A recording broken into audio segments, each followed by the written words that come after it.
నమస్కారం. పయనించే సూర్యుడు నిరంతర జ్వాల టీవీ ఛానల్కి స్వాగతం. యాదాద్రి భువనగిరి జిల్లా స్థానిక పట్టణ కేంద్రంలో శ్రీ సాయి కన్వెన్షన్లో బీఆర్ఎస్ పార్టీ విస్తృత సమావేశం నిర్వహించారు. ముఖ్య అతిథిగా BRS party working president KTR హాజరై ఈ నెల 27న జరుగు ఎన్నికలకు 25వ తేదీ చివరి ప్రచారం కానున్న 3 జిల్లాల పరిధిలో 4,73,000 ఓటర్ల దగ్గరకు మన కార్యకర్తలు వెళ్ళి ప్రతి ఒక్కరితో ముచ్చటించి బీఆర్ఎస్ పార్టీ తరపున నిలబడిన అభ్యర్థులను గెలిపించుటకు ప్రతి ఒక్కరూ కృషి చేయాలని నిండు సభలో పిలుపునిచ్చారు.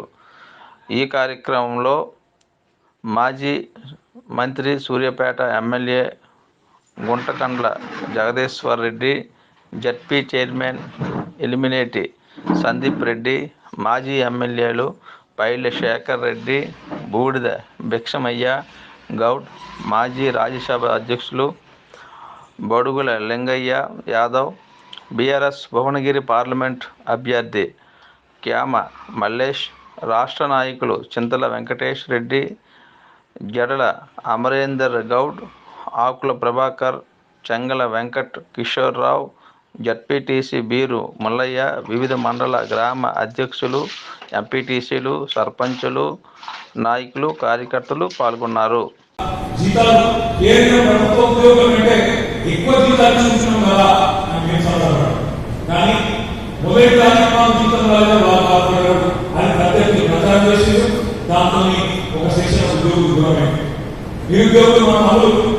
ఒకవైపు ప్రభుత్వ రంగంలో 2 లక్షల ఉద్యోగాలు ఇస్తున్నాం.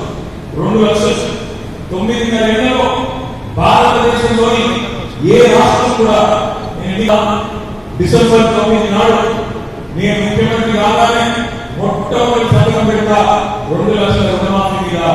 మీరు ఎవరెవరైతే లోన్ తెచ్చుకోలేదు అర్జెంట్గా బ్యాంక్ నుండి ఎంబడి 2 లక్షల రుణం తెచ్చుకోండి, నేను సంతకం పెడతా, నా బాధ్యత రుణమాఫీ చేస్తా అన్నాడు. మరి డిసెంబర్ 9 పోయింది, జనవరి 9 పోయింది, ఫిబ్రవరి 9 పోయింది, మార్చి 9 పోయింది,